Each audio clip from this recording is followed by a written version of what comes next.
Akizungumza akiwa eneo la tukio, mwenyekiti wa kamati ya usalama na mkuu wa wilaya Handeni Salum Nyamwese amethibitisha kutokea kwa ajali hiyo na kueleza kuwa ilitokea Novemba 28, 2025 jioni na majeruhi walikimbizwa hospitali ya Mkata kwa matibabu zaidi. Niwashukuru na niwapongeze vijana wa wilaya ya Handeni kwa uharaka mliochukua, uthubutu mliofanya katika kuhakikisha tunaokoa.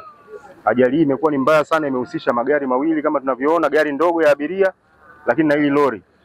Lakini ile gari ndogo ndio imeathirika sana mpaka imeweza kupata moto. Hapa tumekuja tumeweza kugundua ni gari aina ya Benz.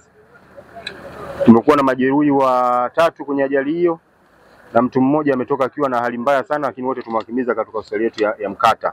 Kutokana na tukio hilo, mkuu wa wilaya Nyamwese ameliagiza jeshi la polisi kitengo cha usalama barabarani kufuatilia na kuchukua hatua kwa madereva wote wazembe ambao hawatakuwa makini barabarani. Kwa wenzetu wa jeshi la polisi kupitia kitengo cha usalama barabarani, tuzidi kuwadhibiti watu hawa. Wanaweza wakaona tunawasumbua katika eneo letu hili la Handeni, lakini usumbufu wao ni salama yao, ni pona kwao. Kwa hiyo askari wetu wa usalama barabarani, nitoe maelekezo kwamba watu wanao overspeed tuwapokonye leseni, tusiwapige faini, tuwafungie leseni zao ili wao wanapita hapa kwa adabu. Hata hivyo, amewataka watumiaji wote wa barabara hiyo ya Manga kwenda Segera kuzingatia sheria na kanuni, na wale wote ambao watakiuka watachukuliwa hatua.